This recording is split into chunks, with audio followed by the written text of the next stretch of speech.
Hello, my name's Roisin, and I'm not always right. Hello friends, and welcome to another video. So today I wanted to talk to you about some of the books that I have read that I liked more than I thought I would going in. Recently I have been making a lot of videos trying to find out what I like, trying to push myself outside my comfort zone, or trying to work out what my taste in reading really is. I made a whole series where I read 6 different genres for 6 weeks, which I will leave the playlist for in the cards above. And I've made a video about seeing if the books I got from the library are really worth my time, but I'm not sure which video goes up first, so if it's already out, I will put that in the cards above as well. One of the things that I have been finding is that, generally speaking, I actually do know my taste quite well. In lots of those videos, the results have been that if I think I'm going to like it, I probably will, and if I don't, then I probably won't.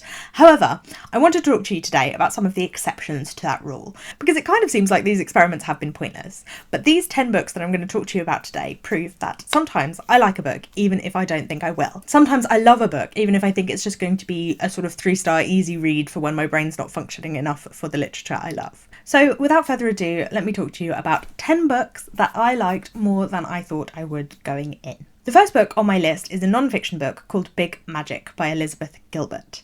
Now this is a book that a lot of people have raved about. It's a book about creativity and finding time to be a creative person and about finding your passions. It is a sort of self-help guidance book, as well as a memoir about Elizabeth Gilbert's own experience with creativity.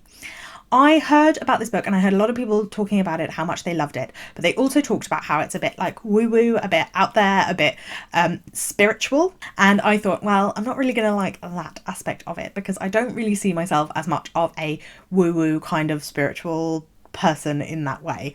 I find it quite hard to get on board with things like The Secret, manifestation, all that sort of thing, and I was a bit worried it's going to be like that because I'm far too skeptical for that sort of thing. However, I found that I really loved Big Magic. I listened to the audiobook and I think Elizabeth Gilbert has an excellent voice. If you want to hear it without buying the audiobook or you don't have access to the audiobook, she also has a podcast, I think of the same name, Big Magic, and so I would definitely check that out as well.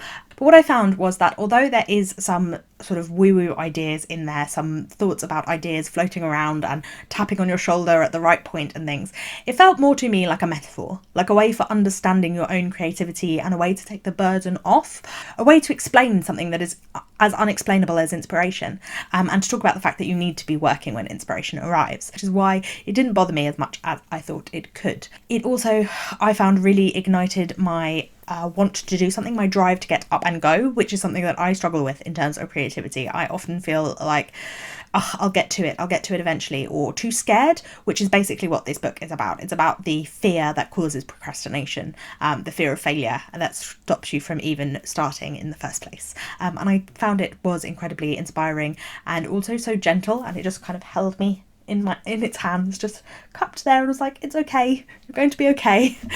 So I found it a lot more useful than I thought I would. Next is The Girl with the Louding Voice by Audre. This is one that I didn't know going in whether I would love it or not, but when I first started it, I thought, oh, I'm not going to like this book that much. I thought it's going to be all right, but it's going to be tragedy without hope, which is something that I find difficult to read in book. I'm not against reading about them, but I feel like there needs to be some sort of hope or drive in order for it not to just be torture porn like A Little Life. I didn't think that the writing style was my thing. I thought it felt like kind of a straightforward story. However, I absolutely fell in love with The Girl with the Louding Voice.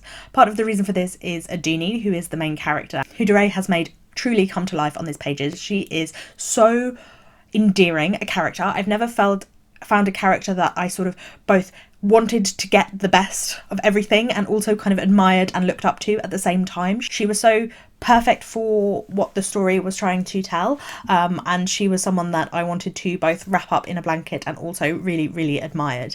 On top of this, there was hope in the story, and that all came from Audre and her drive and her understanding. And I also found that what the writer had been doing with the structure and with the language used in the book was to use language in a way to portray Audre's development and her broadening of her world and her understanding, but at the same time not belittling where she had come from or belittling her at all. There was no, oh, well, now you know this and so you are improved as a person. That idea was completely taken apart by this book, and I thought that was really well done too. It was one of my favourite books that I've read this year, and I really wasn't expecting it when I read the first few chapters.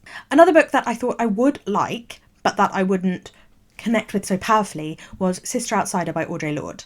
I've heard loads and loads about Audre Lorde as a powerful, important feminist figure from the 1970s and 80s, especially a powerful, important black lesbian feminist figure who talks about the intersections of all of those identities and the treatment of people, and of all of those identities, and also of being an academic.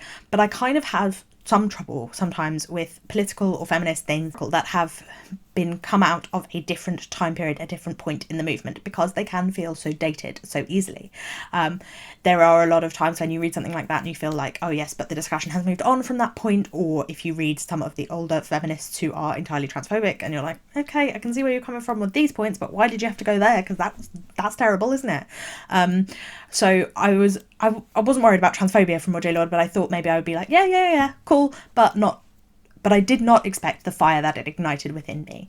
Audre Lorde's writing feels so present, so important for this moment 50 years after she's written it, which is disheartening in some ways, but it is so impressive from her as a writer that her views still seem so prescient when she feels like she is universal rather than very specific to the time period. For example, I read Bad Feminist by Roxane Gay, which is nowhere near as old, and whilst I loved lots of it, there were parts of it, for example, the discussion of the TV show Girls, that just felt like very of their time. And there was nothing that I found in Sister Outsider that felt of its time.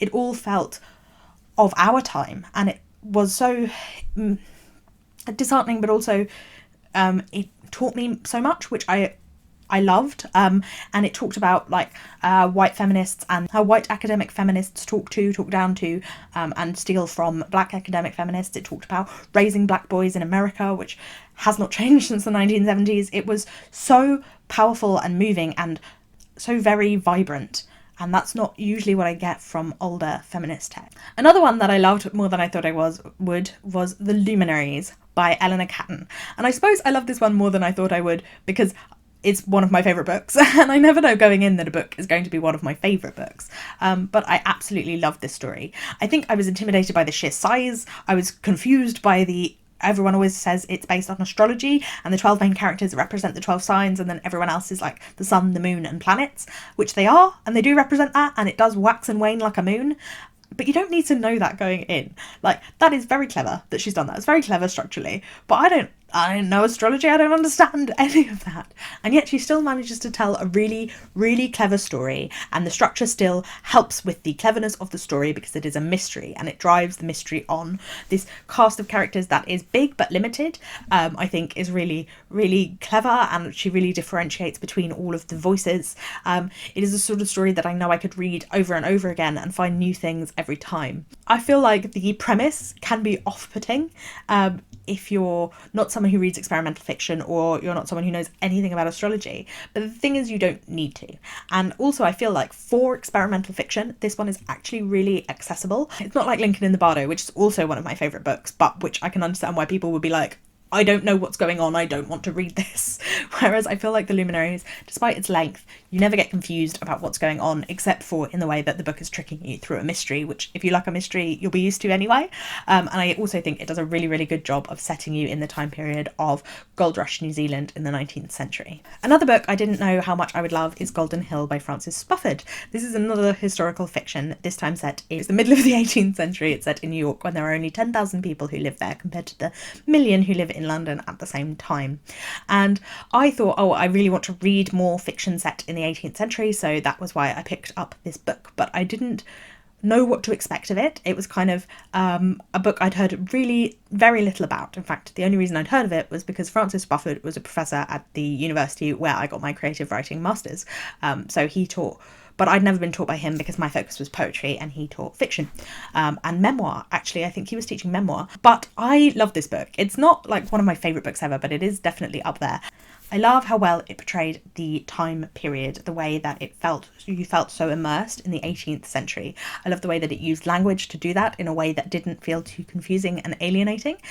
You do have to get used to it, but I suppose if you've ever read something like A Clockwork Orange or anything written in dialect, you always have to wait a minute if it's not your dialect before you get into it. And the same is true of this. It was almost like reading an 18th century classic, and if you go into it with that mindset that you would be reading something written like an 18th century classic, I think you'd get on with it much better than if you tried to read it as a modern novel, although a lot happens in it that would not happen in an 18th century novel. But also, it does feel like an 18th century novel in terms of the romp and the craziness of it. It's definitely not structured in the same way as a modern novel, and I really love that about it, the way that the main character whose head we're in knows something that we don't know, and I think that that can be a really hard thing to pull off, but I think that this book definitely does it. Number 6 is one of those books that I thought was just going to be an easy read when my brain needed a bit of a rest, and that is The Girl Who Circumnavigated Fairyland in a Ship of Her Own Making by Catherynne M. Valente. I fell completely in love with it. I don't read a lot of middle grade, but this makes me feel like I should probably read more, because the whimsy, the magic, the warmth that this book has, the lack of cynicism, I think just really makes it such a clever book. It is also, commenting on things that happen today. It is commenting on language, the formation of language, fairy tales, and how stories are structured. The way that the narrator hops about and follows like a key that lets you know that this key is going to be really important. It kind of almost teaches you how to tell a story in a way, and also how to understand a fairy tale. It has the darkness that you want, the right level of darkness for a middle grade novel, and really, really luscious writing, really voluptuous, gorgeous writing that you can really gorge on. It is incredibly beautiful, but also so whimsical and light. It manages to have that balance so perfectly. I just thought this was going to be a fun, easy read, but it was one I definitely lost my heart to, and I want to read the rest of the series too. Next up, we have a classic that I didn't think I would like that much, and that is David Copperfield by Charles Dickens. I didn't think I would like Dickens very much. I've tried to read him before and found him difficult and stuffy and repetitive and boring. And so I kind of thought that this would happen in the same way with this one. But the reason I ended up purchasing this book is because I had a credit on Audible back when I used to pay for Audible, and we were looking for a book for nighttime. My partner and I listened to books to fall asleep, and I was researching who did good performances for audiobooks, etc., and this one was narrated by Richard Armitage. And I love Richard Armitage ever since I watched North and South in my developmental years as a impressionable 12-year-old. His voice is just so smooth and beautiful. But what I didn't know actually is how good a voice artist he is, voice actor. He differentiates these characters so well that you forget that it's just Richard Armitage doing voices, and you're like, this is a full cast. It's so well done. But also, the novel I liked more than I thought it would. It did take me over a year to listen to all of it, but that actually turns out to be one of the positives of Charles Dickens. Since it was written serially, you can put it down and come back to it after quite a while later, and it doesn't really matter that much. And I think that stretching it out really improved the novel in some ways, because you don't get so bored by the repetitiveness, because it's been a while since you've been there, and it kind of works. His character studies are brilliant. They are all stereotypes, two-dimensional. They don't have the depth that you would expect of a character today, but you have to go into it not expecting character development, but instead expecting amusing portraits of people, and you will recognise people in it. You will know the type that he's trying to portray, and they feel very true to life. I think that's one of the things that Dickens does so well, is capture life. He captures the Victorian England that he's talking about, but he also captures humanity in such a way that it is still relevant today. It is also not as unrelentingly sad as I thought it would be, probably because I tried to read Hard Times, and that was just difficult for me as a teenager. But this David Copperfield has a lot of humour to it. It is definitely a comedy. There are hard things in it, but there are hard things in comedy, and the lightness and the brevity and the wit is really, really there. Next, a book I thought I would struggle with more than I did, and that is Hitting a Straight Lick with a Crooked Stick by Zora Neale Hurston. This I thought I would struggle with because I have struggled with books from the 20s before, and that was my main reasoning, and because it was written in dialect, that is not something that I'm familiar with. I really thought that I would have a harder time understanding this. But Zora Neale Hurston brings so much humanity to her stories. Hitting a Straight Lick with a Crooked Stick is a collection of her stories that came out this year, and it brought back to light some things that had been published as pulp fiction or in magazines, and so had been lost but had been rediscovered in archives and published together as a collection. I'm really pleased that this collection had 2 introductions, one from Tayari Jones to talk about the cultural and literary significance of Zora Neale Hurston, and one by a academic whose name I forget, who has studied her work, who can talk more about the historical and like the structural significance of her work. And I really felt that those helped ground me. I'm also really glad I listened to the audiobook because I feel like that helped me to feel closer to the vernacular than I would have had I been reading it with my, with my London accent in my head reading this book. I feel like the audiobook really helped to ground me because these books are so focused in the place of Hurston's hometown and in the place of Harlem where she worked. Rooted in the Black American experience of the time and of now. Her voice is so warm and there is so much heart, so much pathos, so much empathy. Everything is so much more connected than I have experienced with a lot of 20th century fiction. I admit that I've read 20th century white men before and I feel so much disconnect and distance with them, and sometimes it works, but sometimes I feel so there's a snobbery in it, and there isn't a snobbery in Hurston's work. It is so much more vibrant than the work of her contemporaries. Now, for an entirely different reason, a book that I liked more than I thought I would is The Raven Boys by Maggie Steifvator. I don't really read fantasy and I don't really read YA, so I was a bit like, why am I reading these? I was reading them because they were so hyped on BookTube and I was intrigued by the hype because I get caught up in the hype, but I thought I'll read the first one, I won't like it, and then I won't read anymore. But I got so drawn in. I got so drawn into the characters, to the relationships between these characters, and because the magic is the kind of magic I like, where it's never really explained. We don't really understand what's going on. The Raven Boys is the story of these 4 boys who go to school together, and they one of them, Gainsey, is looking for Glendower, a Welsh king who is apparently buried in Virginia and will, if you wake him, grant you a wish. And they meet Blue, who lives in a house full of psychics. Her mother is a psychic, but she has no powers herself, and she ends up going on their quest with them. I love books with adventures and quests in, and I love books with weird nature-based magic, which this book does so well. Some parts of it do feel a bit cheesy and YA for me, but I really got on board with the story much more than I thought I would, and really involved in the characters, and I love that about it. It is so entirely against the sort of book that I normally read, but I'm so glad that I did actually get round to reading it. I don't think it's going to make me read YA fantasy more because I have tried some other ones and they still don't get me in the same way, but I'm really glad that I did put aside my prejudices and read this book. And then finally, a book I wanted to talk about is Natural Selection, A Year in the Garden by Dan Pearson.